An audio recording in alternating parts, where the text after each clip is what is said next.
la CCI nous avait posé la question suivante, faut-il monitorer les curares en animation? Si on se dit monitorer les curares, c'est surveiller l'effet d'un médicament. Je dirais oui, il n'y aurait pas eu de controverse sur le sujet. Pour moi, la question, c'est plutôt faut-il utiliser le kit 34 en réanimation? C'est comme ça que j'ai essayé d'argumenter ma présentation, et ça, je n'en suis pas certain. Alors, j'ai pas de conflit d'intérêt direct avec la présentation, sauf que j'ai été un petit peu lésé par la CCI, qui me défavorise, qui me demande de répondre à Sabine, qui vient de Marseille, bien connue pour ses parties de pétanque, mais aussi pour être le centre référence national en matière de publication sur les curares. Donc, on va relever les manches, et je vais essayer d'apporter des arguments. Pour rappel, on utilise dans nos services les curares pour faciliter la ventilation mécanique.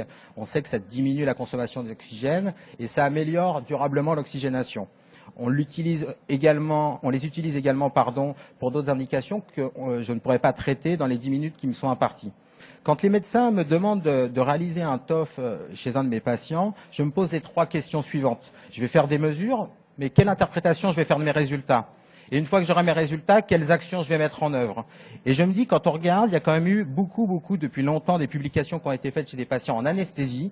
Mais est-ce que les patients dont on a la charge en réanimation sont les mêmes? Et les résultats sont-ils extrapolables à ces patients?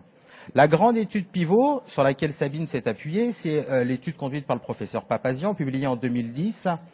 Alors, je ne vous rappelle pas le déroulé de l'étude, où il comparait le cisatracurium versus le placebo. Eh bien, dans cette étude, il n'y a pas d'utilisation du TOF. Une enquête en région Rhône-Alpes, présentée en 2014 à l'ASFAR, une enquête conduite auprès de 41 services. Tous les services recevaient des patients, prenaient en charge des patients curarisés, ils utilisaient le Limbex également. Il y avait même des protocoles infirmiers dans certains services. Eh bien, les résultats, le TOF, il est effectué que dans 54% des services. Et il est effectué de manière systématique seulement dans un quart des services. Une autre enquête qui avait été présentée, qui se posait un petit peu la même question que nous, on se pose aujourd'hui. Eux, l'objectif de l'enquête, c'était d'évaluer l'impact de la valeur chiffrée du TOF sur la prescription médicale. Donc, chaque jour, le médecin répondait à 4 questions. Et puis, donc, je vous ai présenté les 2 groupes extrêmes. Le groupe des patients qui présentent un TOF à 4 sur 4, donc ceux qu'on considère pas suffisamment curarisés selon les recommandations. Et bien, néanmoins, dans 88% des cas, il n'y avait pas de modification de la posologie. Et si on prend l'autre groupe extrême, ceux qui ont un TOF à 0 sur 4, ceux qui sont jugés trop curarisés, eh ben, il y a une diminution de la posologie seulement dans un tiers des cas. Donc, les auteurs concluaient que dans 85% des cas, en fait, la valeur du TOF, elle n'avait pas eu d'impact sur la prescription. Et ces résultats, alors, où on pouvait discuter la méthodologie parce que c'était une enquête, ils confirmaient en tout cas une publication plus ancienne, une étude prospective randomisée, où les auteurs avaient mis dans un bras des patients où la surveillance des curares allait être faite par la surveillance d'un jugement clinique, et dans l'autre bras où la surveillance serait réalisée par le TOF. Eh bien, on s'aperçoit que les patients dont la surveillance était réalisée par le TOF avaient un temps total moyen d'infusion des curares qui était bien plus long, une dose totale moyenne de curares qui était bien supérieure, alors que la dose administrée par kilo était la même. Alors, je me pose des questions en plus en pratique. Quand on réalise le TOF, si on le fait pour une étude clinique, c'est assez facile. Quand on le fait auprès de nos patients, il faut que la peau soit bien dégraissée, que les électrodes collent bien, qu'elles tiennent bien, qu'elles soient bien placées pour qu'on soit sûr que les résultats soient fiables. Quelle intensité il faut délivrer, parce qu'on voit que dans les études, l'intensité n'est pas toujours la même. À quelle fréquence dois-je réaliser les mesures? Toutes les demi-heures, en fonction du produit que j'utilise, 2 fois par jour, en fonction de nos tours, toutes les 4 heures, toutes les 2 heures, je ne sais pas. Et une fois que j'ai le résultat, comment je vais modifier la posologie? Donc je me dis, si on avait ça, ce serait pour dire, je pense que nous sommes nombreux dans nos services à avoir des prescriptions du type tel produit pour un TOF à 2 sur 4, et il faut qu'on se débrouille. Alors comment on va bouger la posologie? Et est-ce qu'on peut vraiment protocoliser l'administration des curares sur le seul critère du TOF? Et puis, on a quand même pour objectif, quand je reviens sur mes rappels dans la première diapo, de faciliter la ventilation mécanique, ce serait de se dire on veut paralyser le diaphragme. Et or, on sait qu'il est bien plus résistant que d'autres muscles, et notamment l'adducteur du pouce, sur lequel on réalise le TOF. On sait que pour paralyser le diaphragme, il faut probablement 1,5 fois à 2 fois plus de curares. Donc, quand j'ai paralysé l'adducteur du pouce, en fait, j'ai pas un reflet de ce qui se passe sur le diaphragme qui est mon objectif. Et puis, il y a des variabilités entre les individus sur la réponse au curare, et il y a même des variabilités chez le même individu. Une étude qui a 16 ans, où ils avaient testé auprès de 13 patients des mesures de TOF sur 6 sites différents, sur la même personne. Alors, j'ai pas mis sur les membres inférieurs, mais il prenait comme référence de délivrer un curare pour avoir une réponse à 2 sur 4 au TOF à l'orbiculaire de l'œil gauche, donc 100% des patients. Et au même moment, on mesure à l'orbiculaire de l'œil droit, et ben la distribution des résultats est déjà plus la même. Et puis si on regarde aux adducteurs du pouce, la distribution est encore différente. Et elle varie encore à 60 et 80 mA, et pourtant c'est stimulé, parce qu'à 80 mA, ça commence à piquer un petit peu.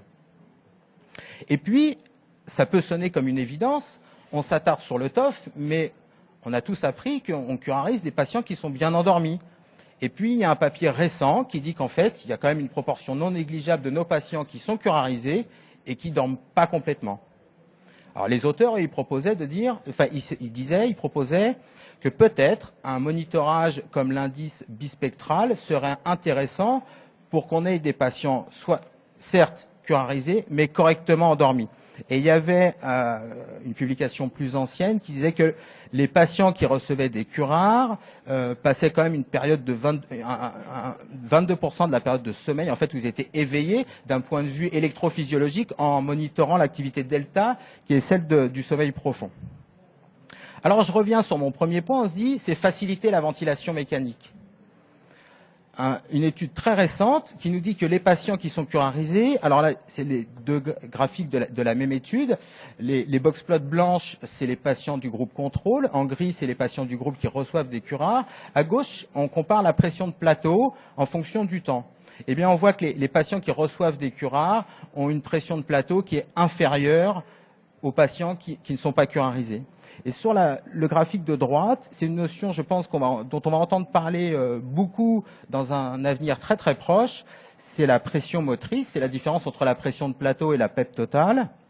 Et bien, de la même manière, les patients curarisés ont une pression motrice qui est inférieure aux patients qui ne sont pas curarisés. Donc, je me dis, quand on délivre des curars, en fait, ça a un effet sur les pressions intrathoraciques. Donc peut-être que si on monitorait les pressions intrathoraciques plutôt que le TOF, ça pourrait être intéressant pour se dire au moins on a trouvé la dose de curare efficace. Certes, ça n'évaluerait pas les surdoses, mais en tout cas la bonne dose de curare pour que l'effet recherché sur la ventilation mécanique soit atteint. Alors pour monitorer les pressions, c'est pareil, depuis 2 ans, il y a quelque chose qui revient très souvent, ça serait la mesure de la pression œsophagienne. La pression œsophagienne, elle est voisine de la pression pleurale. Et puis, quand on commence à avoir la pression pleurale, on pourrait savoir, avec ce qui se passe dans les alvéoles, on connaît la pression à l'extérieur, on connaît la pression dans la plèvre, on pourrait faire des différentes mesures et de savoir vraiment ce qui se passe à l'intérieur du thorax et d'avoir vraiment une notion de la distensibilité du thorax. Je vous rappelle que la ventilation mécanique, c'est une agression supplémentaire qu'on ajoute à un patient qui est déjà agressé.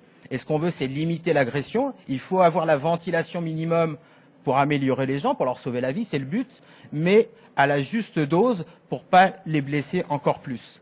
Alors certes, ça monitore pas les curars tout seuls, mais ça n'a pas d'intérêt de monitorer, je pense, les curars tout seuls, parce que les curars sont une thérapeutique adjuvante, avec la ventilation protectrice, 6 ml/kg, la titration de la PEP, une sédation adéquate, le DV, etc. C'est un ensemble et je pense qu'on ne peut pas évaluer chaque élément un par un, mais c'est la synergie de tous ces éléments qu'il faut évaluer qui sont l'effet sur le patient. Donc probablement que le monitorage de la pression œsophagienne, ça permettrait de mesurer les effets d'une stratégie d'ensemble dont les curars font partie chez les patients à SDRA. Et puis, on dit on monitore le TOF. Alors, c'est pas trop, quand on monitore le TOF, je pense qu'on n'a pas dans nos têtes en se disant je vais monitorer le TOF pour trouver la juste dose efficace auprès de mon patient. C'est parce qu'on a appris que les curars, ça donnait des neuromyopathies. Donc, c'est ça qu'on a dans un coin de notre tête. Et je pense qu'il y a encore beaucoup de réanimateurs, quand ils nous le prescrivent, c'est ça aussi qu'ils ont au fond d'eux-mêmes. Eh bien, revenons à l'étude à Curasis. Quand on regarde les proportions dans les échantillons des patients qui n'ont pas présenté de dysfonction neuromusculaire au 28e jour et à la sortie de réa, les proportions sont quasiment similaires dans les deux groupes. Et quand on regarde le score MRC médian dans les deux groupes, il est strictement identique au 28e jour et à la sortie de réa. Et maintenant, même s'il persiste des zones d'ombre, on sait que les curares participent à la dysfonction neuromusculaire, mais ils ne sont pas seuls. Il y a bien d'autres éléments qui sont en faveur. L'hyperglycémie notamment, le syndrome inflammatoire, le sepsis, les catécholamines probablement augmentent ce risque. On sait les corticoïdes, l'association corticoïde-curare, probablement c'est un cocktail détonnant pour les muscles et les axones. Donc en résumé, et j'aurais regagné un petit peu les minutes que Sabine a perdues, parce qu'elle a essayé de vous convaincre, mais elle a pris beaucoup plus de temps que moi. Donc je dirais que le TOF, il n'est pas réalisé de manière systématique, souvent dans de mauvaises conditions, les électrodes se décollent, on les remet à peu près. Donc voilà, je vous ai dit tout à l'heure, on a commencé à l'orbiculaire de l'œil gauche, on a une référence, on met le patient en DV, on peut plus, donc on va le mettre à droite. Mais je vous ai montré que c'était pas la même, on n'a plus les mêmes références, donc on mesure deux choses qui sont probablement pas comparables. Et puis, il y a une grande variabilité dans les mesures. On cherche un effet sur la mécanique respiratoire. Est-ce que le TOF est un bon reflet? Bon, certes, on peut dire qu'on a paralysé le pouce, mais est-ce qu'on a paralysé le diaphragme? Je ne sais pas.